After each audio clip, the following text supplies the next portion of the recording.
Биз башкаруу системасын иреттеп, түз жолго салып, саясий кризистерди жойдук. Мамлекет тарабынан бардык шарттар түзүлдү. Мына эми узак мөөнөттүү стабилдүүлүктү калыптандырдык десек болот. Мамлекеттик бийлик бир дагы партияны колдобойт. Бир дагы кандидатты колдобойт. Эл колдосун, эл добуш берсин. Өлкө башчы Садыр Жапаров жогорку кеңештин депутаттарын мөөнөтүнөн мурда шайлоо дайындалышына жана өлкөдө жүргүзүлүп жаткан шайлоо реформасына байланыштуу элге кайрылуу жасап, бир катар маанилүү билдирүүлөрдү айтты. Мамлекет башчы шайлоонун тазалыгын камсыз кылууда бийликтин аралашпастыгына кепилдик берип, негизги жоопкерчилик шайлоочуларга жүктөлдү. Мындан ары добуш саноодо жана жыйынтык чыгарууда бийликтин эч кандай таасири болбойт. Алдыңкы мүнөттөрдө шайлоолор тууралуу сөз кылмакчыбыз. Эгемендүүлүк алган күндөн тартып шайлоо системасы өлкөнүн тагдырын бычак үстүндө чече турган негизги куралы болуп калды. 1991 жылы 31 августта президенттик шайлоо жөнүндө мыйзам кабыл алынып, 12 октябрда жалпы элдик добуш берүү өткөн. Ошентип 2.319.780 жаран катышкан бул шайлоодо Аскар Акаев 95% добуш менен жеңип чыкты. Бирок ошол кезде эгилген отоо чөп шайлоодогу мыйзамсыздыктын уругу тамырлашып, 30 жыл бою жылынбай келген.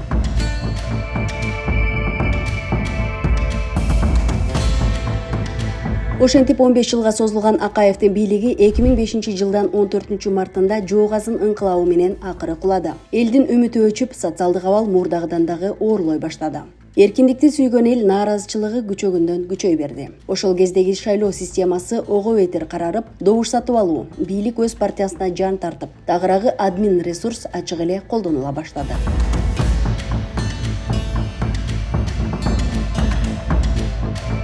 Кыргызстан тарыхы 2005 жылы жаңы баракты ачты. Бирок бузулган шайлоо системасы кайрадан эле саясий оюндар менен коштолуп, Курманбек Бакиев 6 талапкердин ичинен 89% менен жеңип чыкты. Жакшы жашоо күткөн элдин үмүтү бул жолу дагы акталган жок. Бакиевдин кадр жана экономикалык саясаты өлкөнү алдыга эмес, артка тартты. Натыйжада кайрадан элдик толкундоолор жаралып, 90дон ашык адамдын өмүрү кыйылган кандуу окуялар менен коштолду. Бакиев болсо өлкөдөн качып кетүүгө аргасыз болду.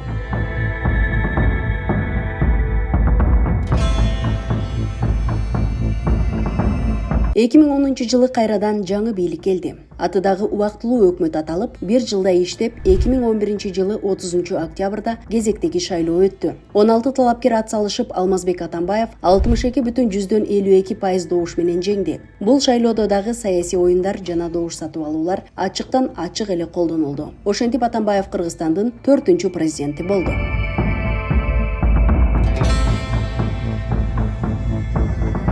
2017 жылы 15 октябрда Кыргызстан тарыхында биринчи жолу бийлик мыйзамдуу жол менен Атамбаевдин досу Сооронбай Жээнбековго өттү. Бирок шайлоо албетте нааразычылыктардын көлөкөсү жана добуш сатып алуулар менен коштолгону жашыруун эмес. Бул шайлоодо админ ресурс ачыктан ачык колдонулганын жалпы журт жакшы билет. 2020 жыл парламенттик шайлоонун жыйынтыгы элдин ачуусун келтирип, 10 миңге жакын адам Ала Тоо аянтына чыкты. 6 сааттын ичинде эле Ак үйдү басып алды. Өзгөрүүнү күткөн жарандар бул жолу жалаа менен камалган Жапаровду бошотуп алды. Бул окуялар дүйнөлүк коомчулуктун көңүлүн өзүнө бурду. Садыр Жапаров деген сүрөөн кыйкырык бүт Кыргызстанга, ал тургай коңшу мамлекеттерге угулуп, өлкөбүздүн өзөгү өзгөргөндөй болду.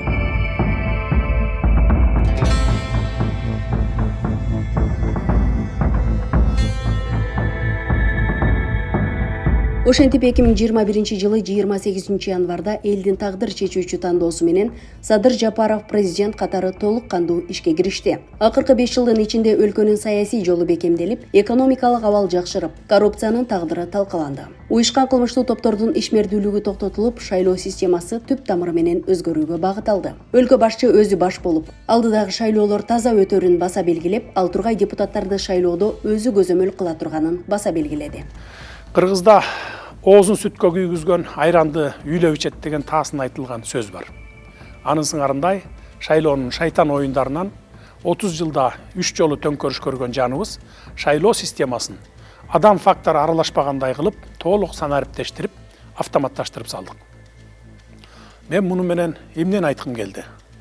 Мындан ары шайлоолордо добуш саноодо жана жыйынтык чыгарууда бийликтин эч кандай таасири болбойт. Добуштарды компьютер санайт, жыйынтыгын дароо компьютер чыгарып берет. Андан кийин кол менен дагы санап алсаңыздар болот. жыйынтыгында эч айырма болбойт. Ошол эле компьютер чыгарган жыйынтык жана кол менен санаган бюллетендер бирдей чыгат. Президент Садыр Жапаровдун айтымында Кыргызстандын шайлоо системасы адам факторунун кийлигишүүсүн жокко чыгаруу максатында толугу менен санариптешип жана автоматташтырылды. Мындан ары шайлоолордо добуш саноодо жана жыйынтык чыгарууда бийликтин эч кандай таасири болбойт. Жаңы шайлоо мыйзамынын негизги артыкчылыгы катары депутаттык орундардын сатылыш-доору артта калганында болду. Эми талапкерлер өз күчү жана элдин ишеними менен гана атаандашары айтылып, бул мурдагы шайлоолордогу коррупциялык схемаларга бөгөт койду. Бир кездерде партиялык тизмеде башка орунга жазылуу үчүн олчойгон суммадагы каражатты коротуп келишкен. Эми бир гана элдин добушу менен шайланууга жол ачылды. Бул өзгөрүүлөрдүн бардыгы Кыргызстанда саясий туруктуулукту бекемдөө, партиялык монополияны жоюу жана шайлоонун тазалыгын жогорулатуу максатын көздөйт. Биз башкаруу системасын иреттеп, түз жолго салып, саясий кризистерди жойдук, экономикалык өсүштү камсыз кылдык. Эми келечекке узак мөөнөттүү стабилдүүлүктү орнотушубуз керек эле. Мына эми узак мөөнөттүү стабилдүүлүктү калыптандырдык десек болот. Башында айтылган сөздөр жон гана тарых эмес, ал бизге келечек үчүн сабак болушу керек. Саясаттын аркасы менен карапайым элдин каны төгүлдү. Азыркы бийлик болсо андайга жол бербей, туура тандоо жасап, өлкөбүздүн кийинки тагдырын эске алуу менен добуш берүүгө чакырды. Ал эми мамлекеттик кызматкерлерге шайлоого аралашууга тыюу салынды. Мамлекет тарабынан бардык шарттар түзүлдү. Мамлекет бүгүнкү тарап күндө административный ресурс, мамлекеттик бийлик бир дагы партияны колдобойт. Бир дагы кандидатты колдобойт. Эл колдосун, эл добуш берсин. Кыргыз бийлиги шайлоого аралашпай, бардык тандоону жарандардын колуна берди. Бир күндүк тойгон курсак үчүн добушту сатпай, мамлекеттин келечеги үчүн татыктуу талапкерлерди шайлап алалы.